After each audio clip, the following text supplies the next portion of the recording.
Harka fuudhee kam jirtan kabajamtoota fi daawwattoota Gadaa News Network. Egaa har'a guyyaan guyyaa gaddaati.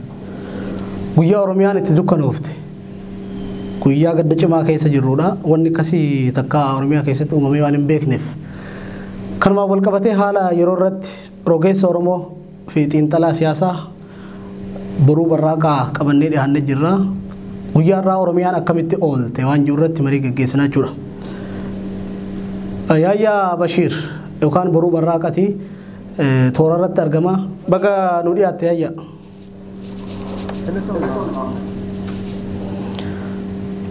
Toleme Yaayaa ajjeechaa artistii Oromoo artistii qaroo sabaate Hacaaluu Hundeessatiin wal qabatee har'a Oromiyaa keessatti wanni deemaa jiru hedduu waan ulfaataadha. Guutuu biyyattii keessatti Itoophiyaa keessatti wanni dhagamaa jiru hedduu ulfaataadha.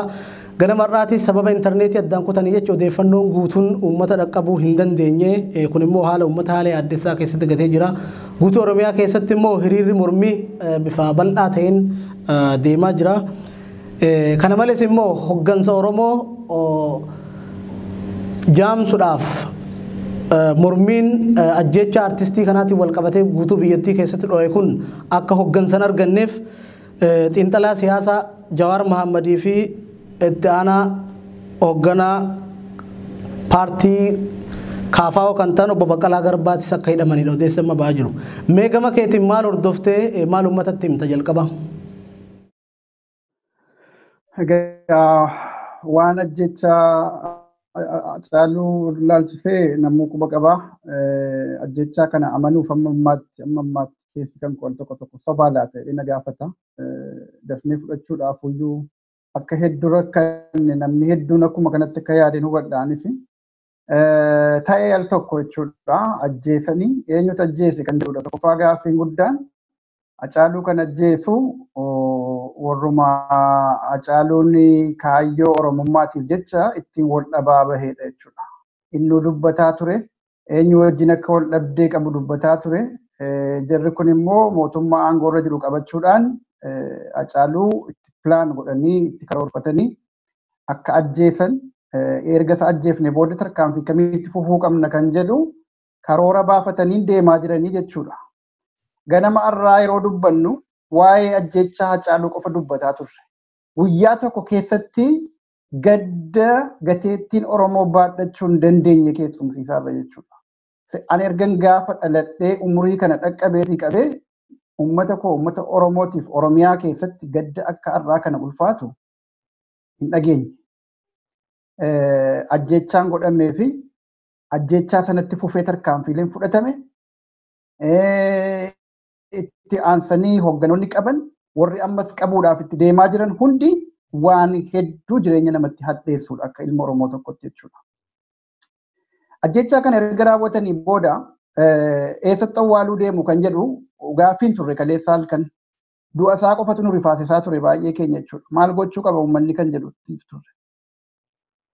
Kaleessa halkan galgala ajjeesanii har'a ganama fuudhanii Ambootti dabarsuudhaaf Finfinnee keessaa fudhatanii fiiguuf qophaa'an jechuudha. Maal agarsiisa kun? Namni rasaasaan dhaamee ajjeefame tokkoffaa reeffisaa qoratamuu qaba sirnaan jechuudha. Qaama sadaffaadhaan illee qoratamuu qaba. Namni kun popular artist ayikaniidha. Mootummaa qofa miti qaamni sadaffaa illee silaa dhiyaatee qorannoo geggeessuu qaba ture jechuudha reeffa irratti. Tokko kun hin taane.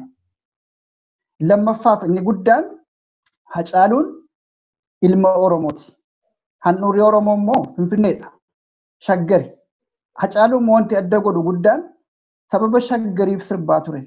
Dhimma shaggar namni akka gaariitti adrees godhe mi'aawina walleetiin adrees godhe uummata keenya hubachiise Hacaaluu Hundeessaatiin yoo jenne dhaadessuu miti.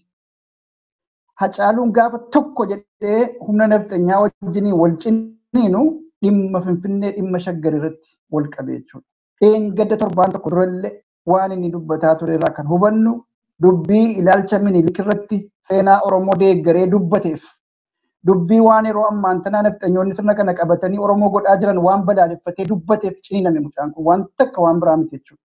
Dantaa dhuunfaa wayitiin namootaan wal dhabee akka hin taane ifaadha jechuudha. Ajjeechaan Hacaaluu ajjeechaa siyaasaati.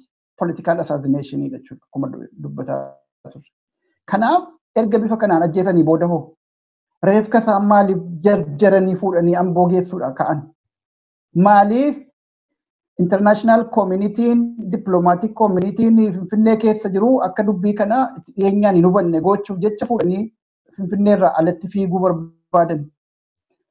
Maaliif hogganoota Oromoo namoota akka Jawaar fa'aa kan wanti kun ta'uu hin qabu jechuudhaan amboo utuu hin taane Finfinneetti awwaalamuu qaba kan jedhuuf sochii gara ambootti godhamaa ture reefka isaa gara sana geessuutti ture uummanni fincilaa ture jechuudha. Ganama kana guutuu nutis onlaayinii duulaa turre duula sana fi warri qaamaan achi jiranus waltumsuudhaan reefki goota keenyaa kun Finfinnee keessatti boqochuu qaba kan jedhu sana ergarra aannee mo'annee Finfinneedhaan geenye booda dhufanii amma helikopteraan ambootti dabarsan jechuudha. Kanatu ta'e guyyaa irraa.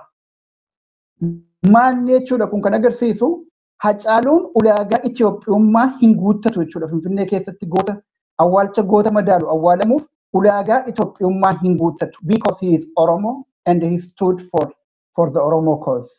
Kanatu Hacaaluu xiqqoo godhe. Kanatu Hacaaluu gootota gurguddoo Finfinnee keessatti namoota gurguddaa jedhamanu kan hanga har'aatti awwaalcha kabajaadhaa argachaa turan Hacaaluu dhorkate jechuudha.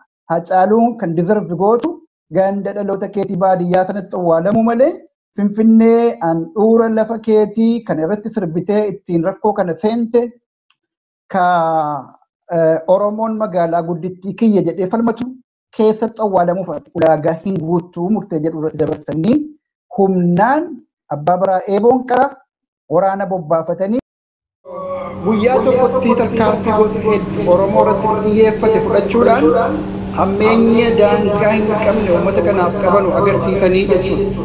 Hacaaluu erga ajjeesanii booda awwaalcha sirna awwaalcha kabajaa Finfinnee keessatti waakkatanii tokko warra kana falme immoo diina jedhanii yakkamaa godhanii Jawaar Mohaammed kan yeroo dheeraadhaaf itti gororaa bahan itti ija diimessaa bahan sababa kanaan qabanii eegdota isaa irraa hiikachiisanii hidhannoo irraa hiikanii isa to'annoo jala galchanii jechuudha. Hogganoota qabsoo kan akka Obbo Boqqalee Garbaa akkas Hamzaa Booranaallee akkas jechuun dhagahaa jira jechuudha.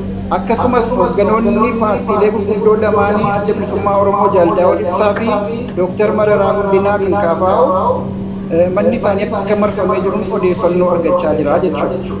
Kanaaf walumaa galatti kan ajjeefame ilma keenya kaayyoon inni ajjeefameef kaayyoo qabsoo Oromootii fi kan immoo ajjechaa isaatti aanee ammas hidhamaa jiranuuf dararamaa jiranuuf tarii rakkoo kana caalus mudachuu deemaa jiran isaanuma qabsaa'otuma Oromootii jechuudha. Mootummaan kun nafxeenyaa wajjin harka tokko ta'ee harka tokko uummata akka waan garaagaraa harka bitaaf mirga adda baasuu hin danda'amnetti harka tokko waliin ta'uudhaan Oromoo akkam hammam akka diineffatee jiru kana caalaa waan namaaf ibsu hin jiru. Suma ajjeesanii suma immoo deebisanii boo'icha fi dhorkuu jechuudha. Yeroo kun hundi ta'u warri Hacaaluu ajjeese shampaanii banatee gammachuudhaan chiirs jedhee bashannanaa jira jechuudha. Har'a shaggarii fi bakka adda addaa keessa jechuudha. Kanaafuu mootummaan masaraa jiru mootummaa nafxeenyaati yoo jennee dubban kan dubbataa turre maqaballeessii warri se'aa ture arraba gagammaddanii jennaan waan takka waan biraa jechuu hin dandeenye. Tole kana tokko amma wanni ati kaastes keessatti kan reeffi Hacaaluu ganama gaafa odoo intarneetiin hin badin dura miidiyaaleen garaagaraa gadhiisaa turan BBC'nis gadhiisaa ture fuudhamee gara Ambootti geeffamaa erga ture booda deebi'ee gara magaalaa Finfinneetti deebi'ee odeeffannoo hojjetu bahe. Amma immoo helikopteraan fuudhamee gara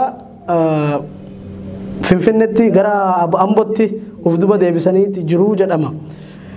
Kuni mee maalirraa maddaa tokkoffaadha namoonni hedduu yaada isaanii kan kaasanii akka qeerroon gara Finfinnee hin seenneef daddafanii Hacaaluu Finfinnee keessaa baasuun jechuudha. Kaleessa birbirsa goorotti eda ijoolleen halkaniin dhaqanii siidaa Minilik san diiguu itti dhaqan hedduun kun rasaa san dhamanii warra hospitaala seenanfaatu jira jechuudha. Mee kanarratti waan gabaabaa dabaliitii gaafii itti aanutti dabra. Wanti kana godhaniif akkuma jedhamu inni jedhame dhugaadha. Qeerroo Finfinnee irraa fageessuudha. qabsoo Oromoo sagalee qabsoo uummata Oromoo Finfinneerraa fageessuudha kaayyoon isaa guddaan.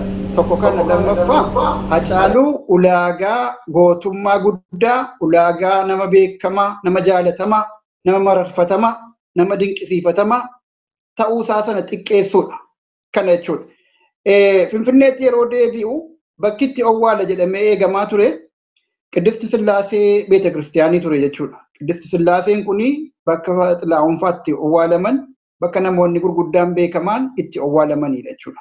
Hacaaluu bakka sanatti deserve godha. Isa kana fa'aa dhoowwachuudha tokko jechuudha. Ati warra ulaagaa Itoophiyaa guuttatu iddoo sanatti awwaalamu sana hin geessuudha gabaabaatti. Kaan akkuma atuu jette qeerroon Oromoo sababa kanaan qabee Finfinnee keessatti akka heddummatee hin mul'anne dubbii siidaatii miti beeki. Sagaleen qeerroo Finfinnee keessatti dhagahamuun jara kanaaf dhukkuba jechuudha. Miikoos xannacha nafxanyummaa warra qabu waan ta'aniif sagalee qeerroo yeroo dhagahan isaan dhukkuba qaamni isaanii guutuun. Kanaaf jecha Oromoo Finfinnee keessa alatti baasuudha asuma karooruma bara wayyaanee hojjetamaa ture sana amma immoo nafxanyomsanii daranuu jabeessanii Oromoo Finfinnee keessa alatti baasuu fi influensii Oromoo Finfinnee irratti qabu dhabamsiisanii akka fedhan garmaamuudhaaf jechuudha. Tole tokko kanuma wal qabsiisee immoo erga yeroo Hacaaluun Amburraa deebifametti reeffi Hacaaluudhaa galma aadaa Oromoo keessa akka ture. Achitti immoo xiinxalaan siyaasaa Jawaar Mahammadii fi obbo Baqqalaa Garbaan faan akka bira turan ergasii immoo humnoonni poolisii federaalaa dhufanii akka marsan erga marsanii booda immoo wanni isaan dhufaniif Baqqalaa Garbaatii fi Jawaar Mahammad hidhuudhaaf karoorfatanii akka dhufan erga hubatamee booda poolisiin Oromiyaa immoo dabarsineen kenninu jettee sababa kanaa jechuun walitti bu'iinsi uumamee walitti bu'iinsa kana keessatti illee lubbuun poolisoota lamaa akka dabrantu himamaa san boodas immoo Jawaar Mahammadii fi Baqqalaa Garbaa akka hidhaman akka to'atamantu gabaafamee jechuudha odeessa kana nu dhaqqabe. Mee wanni kaleessa Hacaaluu ajjeesanii odoo uummanni sanillee gadda isaa ibsachuu hin dandeenye jechuudha. Uummata qeerroo rasaa san fixaa jiran Jawaarii fi Baqqalatti tarkaanfataniif maalidha jetteeti yaadda? Qeerroon haasofnu namni Oromiyaa keessatti du'e ajjechaa Hacaaluutiin wal qabatee fincila dhalateenii fi kanaan qabanii ijoollee keenya nama 30 ol ajjeesaniiru jechuudha. Ajjechaan kun kan raawwatame gariinsaa fooqii adda addaarra bahanii qawwee warra dhukaasaa turetu jira jechuudha. Magaalota akka Bishooftuu, Adaamaa fa'aa keessatti jechuudha. Waan targeted godhame, waan planned godhame deemaa jirutu jira. Oromiyaa keessatti nafxanyoonni hidhachiifamanii jiran. Beekamtii mootummaa kanaatiin hidhachiifamanii jiran jechuudha. Oromoon harka duwwaadha. Hidhataa isaa daggalatti hafee sana akka bineensaatti akka bulbuutti maqaa balleessanii akka Oromoonis ofirraa achi qabu godhanii nafxanyaan immoo Oromiyaa keessa jiru hidhachiisanii bifa kanaan yoo Oromoon fincilaa karaa nagaan gadi ba'e ajjeechisuudhaaf haala kanaan qopheeffatanii qabanii jechuudha. Kun hundi qindaa'aadha. Kun murna addaa wayii tokkotti kan quba qabnu otoo hin taane murna aangoorra jiru, murna masaraa jiru, mataasaa wajjin kan wal qabatudha. Abadan ibiddi kun ibidda jararkaa dhalate malee bakka biraatii kan dhufe tokko miti jechuudha. Hacaaluun akka humnoota kana wajjin wal dhibdee qabu ni beekan. Osoo dhuguma quuqama Oromummaa qabaatanii Hacaaluun akka inni kophaasaa gadi hin baane ittisuutu irra ture jechuudha. Waardiyyaa qopheessanii fi duukaa bobbaasuutu irra ture. Fedhii isaatiin haa ta'u, fedhii isaatiin alas haa ta'u, akka barbaade haa ta'u. Garuu akka rakkoon irra hin geenye tika gochuufiif mootummaan dirqama fudhachuu qaba ture jechuudha. Hacaaluu haa jaalatu, fedhu haa dhiisu. Garuu aykaniidha, nama beekamaadha. Akka rakkoon irra hin geenye tiksuudhaaf dirqama qaba mootummaan tokko jechuudha. Kana hin goone beekaa ajjechisanii kan si jechisiisu isa kana tokko.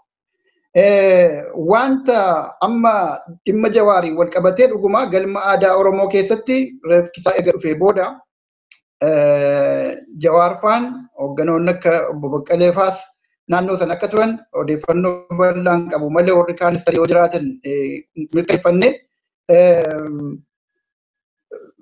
reefka kana maali hidhannoo hiikkachisuudhaaf Jawaar irratti duulan jechuudha. Sababni isaa maalinni akka amma Shimallis ibsa kennaa ture keessatti wanti mul'atu Jawaariin fa'aa amma waan yakkamaa godhaanii jirantu jira jechuudha. Kun maalinni reef ka Hacaaluudha kan Amboorraa ol deebisiise si'i humnaan qabdee akkana goote ni maqaa balleessaa jiran jechuudha. Reefki sun akka Finfinneerraa ol deebi'u kan godhaatu kan lallabaa ture kan duulaa ture Oromoo hunda biyya keessaaf alas kan jiru jechuudha. Kana hunda osoma beekaniiti Jawaariin durattuu bifa kamiin qabnee nyaannu kan jechaa jiran amma sababa kana itti tolfatanii waardiyyoota irraa hidhannoo hiikkachiisanii harkatti galfataniiru jechuudha. Wayita kanatti poolisoonni Oromiyaa naannoo sana turan kun ta'uu hin qabu jechuudhaan ejjennoo Oromummaa fudhataniin poolisoota Oromiyaatii fi humna federaalaa Abiyyiin kallattiidhaan hoogganamu gidduutti walitti dhukaasni banamee namni 2 ajjeefameera kan jedhu jira jechuudha odeeffannoon. Gabaabaadhumatti wanti ta'aa jiru Oromoo irratti duula kana sana jennee afaan Oromootiin ibsinee fixuu hin dandeenyetu Oromoo irratti labsamee jira jechuudha. Kana sabni kun egaa akkatti keessaa bahu irratti kana caalaa kan fuulleffachuu qabnu malee taatee guyyaa irraa dhalatte kana qofarraa dubbachuutu hin taane taateen kun maal nu mirkaneessa maal gochuudha immoo qabna kallattii maal nutti agarsiisa kan jedhu murteessuu qabna. Tole mee egaa ammas kana qofaa miti hoggansi Oromoo Jawaar Mahaammadiif Baqqalaa Garbaa to'atamanii istiidiyoon OMN miidiyaan uummanni jaalatu tokkichi kun immoo cufamee gaazexeessonni miidiyaa kanaa hundi isaaniitu hidhamanii hoggansa jaarmiyaalee Oromoo warra biraa kan akka Jaldaawit Ibsaatii fi Profeesar Mararaa fa'aa manatti marsanii biyya san garamittiin deemaa jiru jetteeti yaadda. Akkuma reefuu siin jedhe karooraan hojjetamaa jira. Hacaaluu ajjeesuu irraa qabee wanti tarkaanfii hanga ammaan tana aniifatu waliin haasofnu kanatti ta'aa jiru hundi waan karoorfatameen deemamaa jira jechuudha. Hin ajjeefnaa erga ajjeefnee booda reefka isaa salphifnee akkana goonaa yeroo sana dura dhaabbannoo dhalataa wayita sanatti namoota dura dhaabbatan nu qabnee sababa godhannee akkana goonaa keessumattuu abaluun fa'aa bifa kanaan to'achuu qabna kan jedhutu karoorfatamee deemamaa jira jechuudha. Abiyyi Ahmed nama ajjeesuudhaan kan duraatii miti. Hojiin isaa bara jireenya isaa guutus akkatti Oromoo gaadanii ajjeesan irratti kan inni muuxannoo argate jechuudha. Kana wallaaluu keenya tarra akka hoolaatti nu qalamsiisaa jira jechuudha. Gaafa aangoo qabatee qabee namoota inni 1-2-3 ajjeesaa dhufe hunda olaallee keessaa nama harki qulqulluu of fakkeessuudhaaf dhamaatiin hidhamaa ture hunda dhugaa nutti fakkaachaa kan ture har'a ifa nuu bahe nurra yeroo qaama keenya irra gahu yeroo foon keenya nurraa muree lafa buusee nyaadhaa nuun jedhu har'a ifa nuu ta'ee jechuudha. Amma OMN fakkeenya yoo fudhanne ajjechaa kanatti OMN yeroo dheeraadhaaf akkatti liqimsan akkatti nyaatan dhabanii cinaa marmaaraa turan jechuudha. Kana amma sababa kanatti tolfannee OMN sanas ittiin ukkaamsinaa, ittiin weerarraa, ittiin teeknishaanota isaanii meeshaa isaanii hunda caccabsinee barbadeessinaa, ittiin sagalee Oromoo qilleensa Oromiyaa dhaalee jiru kana dhabamsiifnaa, hurree goonee dhabama taasifnaa jedhanii karoorfataa turan. Kanaaf yeroo tarkaanfii jalqabaa sana fudhatan tarkaanfii akka malee Oromoo laalessuu danda'u jedhanii itti yaadanii nama kana filatanii yeroo ajjeesan hammam akka Oromoon dallanu hammam akka Oromoon dheekkamu waan tilmaamanii beekanuuf kanatti kanatu dhufa. Kana dhufu kana keessatti immoo kana sababfannee kana dhabamsiifna, kana hiina, kana ukkaamsina, kana cufna jedhanii tolfataa dhufan jechuudha. Malee OMN ammoo wanti kanaan wal qabsiisu hin jiru. Sila odoo dhuguma quuqama Hacaaluudhaa qabaatanii akkama imimmaan naachaadhaa sobanii Hacaaluun keenya Hacaaluu goota Hacaaluu maalii jetti ifamdee jechuudha OBN irratti. Odoo dhuguma quuqama xiqqoo tokko fincaan Oromoo qabaatanii Hacaaluudhaaf namoota quuqamanu ta'anii qaama Hacaaluun waliin diinummaa horate sanarratti xiyyeeffata ture jechuudha sila tarkaanfiin isaanii irra argaa jirru kun hundisaa. Garuu dubbiin faallaa ta'e jechuudha. Hacaaluu kan ajjeesus, kan Hacaaluun itti diinummaa qabus, kan inni himataa tures ragaan guddaan jechuudha. Eenyu akka ta'an warra nafxanyaa akka ta'an ifa galaadha daa'ima waggaa 5tu sitti makan. Mootummaan kun garuu eenyu irratti fuulleffatee duula godhaa jira yoo jettu immoo isaan otoo hin taane mooraa Hacaaluun keessatti dhalatee guddate, mooraa Hacaaluu harma hoosisee guddise, mooraa Hacaaluun isaaf jecha itti hidhamee kaayyoo Hacaaluun itti wareegame kana dhiisuma irratti xiyyeeffatanii immoo isa dhaanu jechuudha. Look, suma ajjeesaniiti, sumarraa dhala kee ajjeesaniiti, ati immoo akka timboonye immoo afaaniif funyaan kan kee ukkaamsanii akka bokoktee duutu si godhu jechuudha. Wanni Oromoo irratti ta'aa jiru ammaan tana gabaabinaan ibsan kana. Namoonni hedduun qeerroon hedduun wareegamanii jiru. Cirottis namni hedduun wareegamee jira. Kutaalee Oromiyaa magaalaa hedduu keessatti hiriirri mormiidhaa cimee ho'ee jira. Hararittis siidaan Raas Mokonnon kan dhaabbatee ture qeerroodhaan buqqaafamee jira. Mee amma qabsoon Oromoodhaa tun hookaan du'uu Hacaaluu Hundeessatiin ajjeefamuu Hacaaluu Hundeessatiin wareegamuu artistii qaroo kanaatiin gara kutaa itti aantutti tarkaanfanne jenneeti kan dubbataa turre jechuudha. Mee amma Oromoon hoggansan qabu yeroo hedduu rakkoon Oromoodhaa qeerroon arra qabsoo finiinsee qabsoo warraaqsatti gaafa seenu adeemsi isaanii istiraateejiin isaanii hoo nama hogganu hin qabaanne garaagarummaan du'a Hacaaluu Hundeessatii fi eebbisaa addunyaa maal ta'a?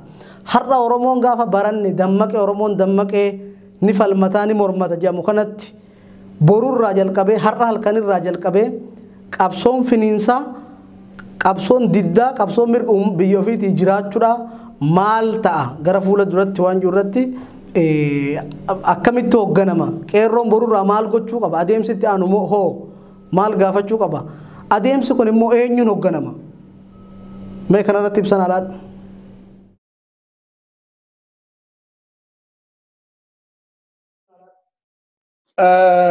Lal waan hooggansaa by the way ajjechaan Hacaaluudha qabsoo Oromoo irratti gaasa dabale malee ajjechaa Hacaaluurraa sin eegalu qabsoon kuni ajjechaanis immoo yoo xiqqaate waggoota lamaan dabran kana keessa akkuma duraanis dubbataa ture guyyaatti yoo xiqqaate nama 5 hanga 10 dhabaa jirra jechuudha. Akka Hacaaluutti namoota beekamoo maqaan isaanii beekamu hawaasa biratti jaalala horatanii fuulaan hojiidhaan beekaman yoo ta'u baatanillee gootota mana isaaniitti Oromummaaf jecha gatii kafalaa jiran guyyaa guyyaatti dhabaa yoo nageenya kana dagachuu hin qabnu beekte. Hacaaluu wanni adda godhu guddaan Hacaaluun aayikaniidha. Walli isaa beekamaadha. Walli isaa qofatu hin taane wallee isaatiin qabsoo kanaaf gumaacha qooda leenca nama baase jaalatamaadha. Akka taasa'u beeka. Bilchina siyaasaa Oromoo beeka. Eengaddu mallee aniifati yeroo linaasofnu dhumarratti waan an jedhe yeroo yaadadhu garaan hedduun nama dhukkuba jechuudha amma. Hacaaluun waan nama hin boojineen hin qabu. Nama akka Hacaaluu deebisanii argachuuf har'a Oromootti waggaa meeqa akka fudhatu an hin beeku.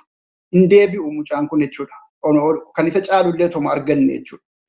Kanaafuu duuti Hacaaluu gaasa dabale jechuudha qabsoo kanaaf. Warra isa dura wareegamaa dhufe hundaa dabalatee dhiiga isaadhaa dhangalaasan kanaaf gatii kan itti goonu injifannoon qabsoo Oromoodhaa akka xumura argatu gaasa qabsochaadhaa dabale ajjechaan isaa waan addaatiin miti jechuudha. Kuni kana Oromoon hoggansa qabamoo hin qabu gaaffiin jedhu. Oromoon hoggansa ni qaba. Oromoon saba hoggansa dhabe miti. Dhaabni siyaasaa Oromoo jiranii adda bilisummaa Oromoo ni jira. Caasaan isaas ni jira. Hogganni isaas ni jira. Kaafaa'oon ni jira. Hogganni isaa caasaan isaa ni jira jechuudha. Saba kanaaf dhaabonni kun lamaan hojii wal fakkaataa hojjechaa jiran. Kana qofas miti. Paartiin biyyoolessa Oromoos ni jira. Oromoodha. Kaayyoo Oromootti cichanii wal ta'anii salphina kana keessaa Oromoo baasuuf dirqama qaban jechuudha. Tokkoomanii yeroo jennu waan sana keessa amma yeroo dheeraadhaaf galuu nama barbaachifnillee yoo xiqqaate tarsimoo isaaniitiin yoo adda adda ta'anillee akeeka isaaniitiin tokkicha Oromoo dukkana keessaa ifatti baasuudha jechuudha. Kanaaf waan amma hojjetamaa jiru kanaan jara sodaachisaa jiran. Sodaa jalatti dhaabota paartiilee Oromoo biyya keessa jiranu kana sodaadhaan liqimsiisanii akka gadi bahanii waa hin xiixne itti marsanii jiran jechuudha. Amma rakkoo kan ta'e bilisa ba'a inni jedhamu kuni Oromoon namni isa hoogganuyyuu hin barbaadu barmata mataa isaatiin of hoogganee qabsoo godheeti wayyaanee darbate barsamni kun. Saba akkasii tarra deebi'ee tuffatamaa jira. saba kaleessa dhiiga isaa dhangalaasee jaratti kana masaraatti galchitu deebisee jaruma sanaan harka isaa nyaatamaa jira bar. Kanaaf Oromootti waa'ee hoggana qabsoo hin himnu arraantan waan kana baay'ee maagnifaay goonee ta'uu dubbachuu dhiifne gaariidha jechuudha. Bakka adda addaatti ka'a gaaffiin kun. Oromoo garuu kallattii xiqqoo itti agarsiisudha. Waan inni gochuu qabu just biyya isaa dhuunfachuudha Oromiyaa. Akkamitti dhuunfataa jechuun gaaffiin akkamitti dhuunfataa kaleessa bara wayyaanee akkamitti dhuunfate akkamitti kaleessa wayyaanee mo'achuu danda'e waanuma sana gochuudha har'a. Amma wanni nu hanqate guddaan burjaaja'iinsa amma ammaa jarri kun waggaa lamaan kana keessatti nurratti uumte kana keessaa fayyuudha inni duraa jechuudha. Dhukkubsan sana keessaa fayyuu danda'u.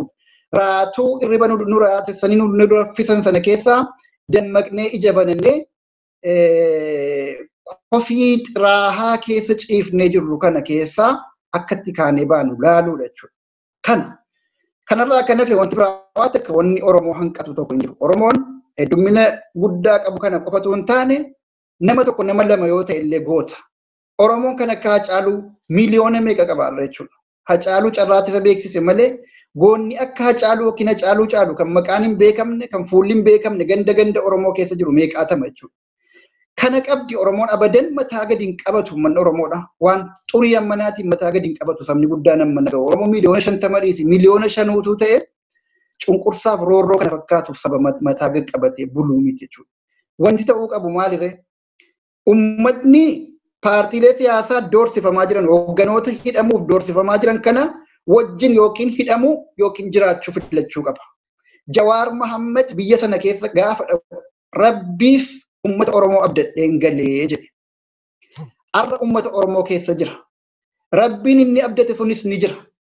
Garuu eegdota isaa irraa hiikaniiru hidhannoo. Garuu to'ataniiru.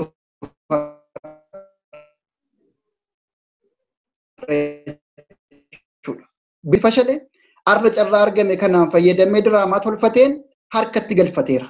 Uummanni Oromiyaa keessa jirtu salphina guddaa dabalattee jechuudha. Kaleessaa Hacaaluu sirkaa ajjeesan arra immoo qabsaa'aa goota addunyaan nutti hinaaftu qabanii si jalaa hidhanii jechuudha. Jawaar qofa miti Baqqaleenis akkasi. Goota Oromooti. Warra dubbatee dhageessisuu danda'u. Warra Habashaan jibbaa fi hinaaffaa isaaniitiif irra raftee buluu hin dandeenye jara akkasiitti qabanii hidhani. Maaliif taargeet godhan jara kana lamaan jalqaba irratti yoo jettee jarri kun lamaanuu mooraa nafxanyaa keessatti ajandaa guddaadha. Ajandaa guddaadha. Jawaar ajandaa of danda'e, Baqqaleen ajandaa of danda'e guddaadha jechuudha. Oromoo keessatti jaallatamaadha. Mooraa Habashaa keessatti immoo warra irriba nama dhorkaa jiru. Kanaaf dursanii jara kana qaban. Jaaldaa odifama quuqama wayii qabaatanii miti. Dooktar Mararaadhaaf quuqama wayii qabaatan jaras marsaaranii mana isaanii marsanii jechuudha. Garuu kamiin yoo dura qabne kamiin maal goonaadhaan tarsiimoo mataa ofiitiin itti deemaa jiran jechuudha. Eenyuun hambisuuf deemaa jiran. Kanaammoo uummata Oromoo hankaaksuu danda'u qaba. Akkuma kaleessa Jawaar irraa aggaamii deebise sana arra Hacaaluu boolloodhaa qotee owwaalee baafachuu deebisee lubbuutti horee of gidduutti argachuu hin danda'u. Warra immoo lubbuun jiranuu fi tarkaanfiin akkasii itti kajeelamuu fi hidhaaf kajeelamaa jiran kana cabsee harka micciiree wareegama fedhe kafalee bilisummaa isaa deeffachuu qaba. Hoogganoota isaa bilisa baasisuu danda'u qaba Oromoon jechuudha. Yoo kana ta'e qofa hoogganan qaba jedhee kan boonuu danda'u. Yoo hooggana isaa tikfachuu hin dandeenye, gaafa hoogganni isaa hidhamu waliin hidhamuu hin dandeenye, gaafa hoogganni isaa ajjeefamu gumaa baasuu hin dandeenye, saba akkamiiti jedhama jechuudha. Saba Oromoon kun saba akkamiiti jedhama jechuudha. Kana jedhamuu jala bahuu qabna. Qeerroon Oromoo guyyaa irraantanaa Oromoo boonsiteetti. Hangamuu goota haadhamnu, hangamuu gariinu jalaa hidhamanu, gariinu jalaa ajjeefamanu. Sababa kanaan garuu guutuu Oromiyaa keessatti tarkaanfiin qeerroon fudhate Oromoo itti fufuu danda'uu qaba. Har'uma wacinee ala kanaa galuudhaan Oromoon bilisoomu hin jiru. Galmi kan keenya mana keessattuu hin taane waltajjiilee iskweerota magaalota Oromiyaa keessa jiraachuu danda'uu qabna jechuudha ka magaalaalee keessa. Kanarraa kan hafe tarkaanfiilee tarsiimoo adda addaa jiru kan walitti maa jirru kun hundi itti deemamuu qaba. Qabsoon kun akkuma reefuu jedhe gaafatti nu dabalan arra malee arra hin jalqabne. Bokoo ka uummanni keenya baadhatee obsee arraan gaheetu dhoohe jechuudha arra sababa kanaan. Kan ammoo galiidhaan ga'uun dirqama uummata Oromooti. Kana galiidhaan ga'uuf dirqamatti hidhannoo qabaachuun qabdu, dirqamatti qaama alaafi gargaaru tokko qabaachuun qabdu, saba guddaadha ofirratti hirkadhu qabsaahii bilisa bahi. Kana qofa saba keenyatti. Tole mee kanuma wal qabsee tokko sodaan guddaan amma haalli sochii amma biyya keessatti uumame kun tarii biyyattii keessatti gara siviil waariitti gara siviilitti illee jijjiiramuu danda'a wanni kun. Hacaaluun ajjeefamee ergasii immoo hooggansa Oromoo hidhuun ilmi namaa Oromoon amma bakka jiru dammaquun immoo wanni kun gara siviilitti jijjiirama sodaan jedhamus jira. Mee kanarratti waa dabaliitii gabaabsinee kanumaan goolamna. Dhugaadha. Kuni kana jaratu afeeraa jira. Siviil wooriin biyya sana keessatti waan oolaa jiru miti jechuudha. Sababni isaa maali? Uummanni Oromoo akkanatti salphatee akkanatti salphifamee ajjeefamee akka hoolaatti qalamee diraamaan irratti immoo tolfamee kan si gaddisiisu ajjechaa qofa miti hidhaa qofa miti diraamaa immoo deebisanii irratti tolchu jechuudha. Baatiilee muraasa dura Jaalabdii Raggaasaa irratti akkas godhan. Ofii namuma isaanii ajjeesanii ka'aniiti xurii dhoqqee yakka isaanii sana immoo qabsaa Oromoo kanatti dibanii ittiin yakkanii mana hidhaa keessatti rakkisaa jiran jechuudha har'a. Waanuma wal fakkaatutti deemuu danda'u jechuudha jarri kun. Jara kana nama amanutu of nyaate jalqaba. Jara kana amanuudhaan of nyaanne akka Oromoottis jechuudha. Kana rakkoo kaleessaa sana dubbachuuf odoo hin taane yoo xiqqaate amma wanti ta'uu qabu jara kanarraa wanni eegnu tokko akka hin jirre beekuu barbaachisa jechuudha. Hammamuu arraba damma dibatanii as bahanii bor ka'anii fakkeenyaaf nafxanyaan Hacaaluu ajjeeftee maarree jedhanii dubbachuu malu ta'a. Fakkeenyumaaf hin jedha yoo jedhanis. Kun Oromoo keessa ilmoo harmaa dogoggorsuun qabu. Nama adoolesanti ta'e nama jabaa dhiisiiti. Ilmoo harma hootu dogoggorsuun qabu. Gowwoomsuun qabu wanta akkasii jechuudha. Jarri kun abadan nafxanyaa wajjiniin rakkoo takka illee hin qaban. Takka hin qaban. Yoo qabaatan bolola aangoorratti yoo ta'e qofa rakkoon isaan waliin qabaachuu danda'an. Kanarraa akka nafe tarsiimoon isaanii hawwiin isaanii wanti hundinuu tokkicha jechuudha. Kan ammoo ragaanan sii kennu maanni. Dheengadda muummichi ministeeraa daabboo warshaa daabboo gaafa eebbisu Hacaaluu gaafa sana waraane jechuudha namni kun. Seenaa kan dubbate torbaan sana keessa Hacaaluu hundeessaa ture. OMN irratti. Dubbii Minilik kaasee kan dubbate isa ture jechuudha. Seenaa sana tolfatee hin dubbanne Hacaaluu sheekoo miti kan dubbate seenaa Oromoon hayyoonni Oromoodhaa himatanu barreeffamee jiru. Kan manguddoon Oromoo himtu. Kana waabeffatee dubbate.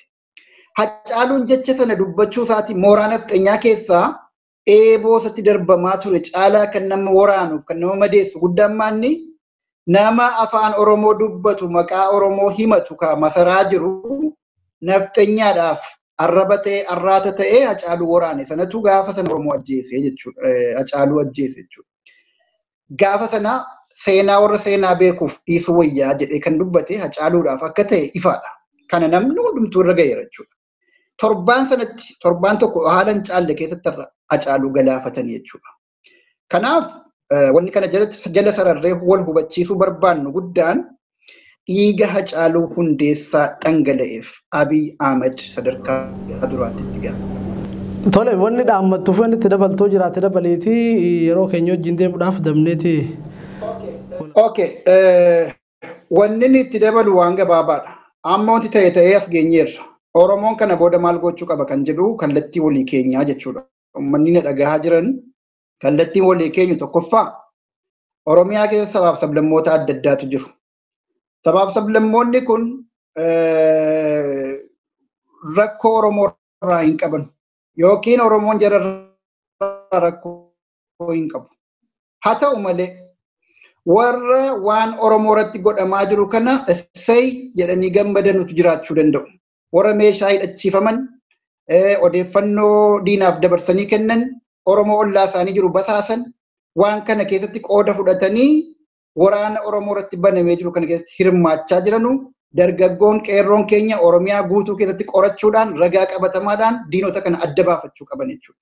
Kanarraa kan hafe saboota kamiinuu Oromiyaa keessa nagaadhaan jiraatan hin tuqinaa kan jedhudha dhaamsi kan kun. Warra sirriitti shiraa fi waraana Oromoo irratti banamaa jiru kana keessaa qooda qaban immoo qoradhaa, basaasa, eenyummaa isaanii adda baafadhaa, gaada, tarkaanfii barbaachisaa irratti fudhadhaa. Diina jechuudha. waraana kan nurratti bane tokko waraanaan ofirraa deebifna malee fala biraa hin qabnu jechuudha. Oromiyaa keenya keessatti kan Oromoo wajjin jiraachuu danda'u nama quuqaan Oromoo itti dhagahamu nama salphinni Oromoo warra kunoo itti haguugamaa jiru kun isa dhukkubsu. Oromoof kun hin malu. Oromoon saba kanaaf maluu miti. Salphina kanaaf hin malu. Oromoon arjaadha. Gara balleessa. Hammatee nama guddisa. Ofitti qabee nama jaalata malee nama dhiibu. Kun Oromoof hin malu. Hacaaluu ajjeessu jechuun dhiiga kan koo dhangalaasu jechuudha. Warra jedhutu jira jechuudha. Warra Oromoon ta'in. Warra akkasiitii fi warra ajjeechaa Hacaaluutiin issay jedhu. Warra hidhamuu Jawaar Mahaammadiin issay jedhu. Warra hidhamuu Daawud Ibsaatiin issay jedhu. Jara akkasii sana adda nuu baasaa. Qeerroo keenyatti dhaamsi dhaammannu kana jechuudha. Kana adda baasaa warra qawwee qabatee dhufee nama keenya ajjeesuu fi Oromoon lafa kanarratti mirga Oromiyaarra jiraachuudhaan dhorkataa jiru kana adda baasaatii mooraa diinaaf mooraa firaa onno godha. Lafaa kaatanii jibbamsaan namarratti hin bobba'ina. Kana dhaammanna jechuudha. Qabsoon immoo obsa guddaa barbaachisa kan biraa kanan jechuu barbaadu. Arra dhiiga danfinee Hacaaluun kaleessa ajjeefamee Jawaariin irra hidhanii dhiiga danfinee waan qabnuuf gadhiifnu wallaalaa irra guyyaa irraan tanaa kana waan dubbannu faan nurkaa badaara jechuudha dhugaadha. Garuu arruma akkana taane boris akkas taane guyyuma sadan tokko hoy jennee akka eelee sibiilaa ho'inee qabbanaahuun mallattoo saba guddaa amma nagawuutii miti. Kanaaf enerjii keessan qusadhaa, gaasa keessan guuttadhaa, qabsoof waan isin barbaachisu hunda qopheeffadhaa, itti fufa qabsoon jechuudha. Oromoon salphina kana keessatti abadan. Oromoon miliyoona 50 keessaa miliyoonni 5 yoo bilisoome gahaadha.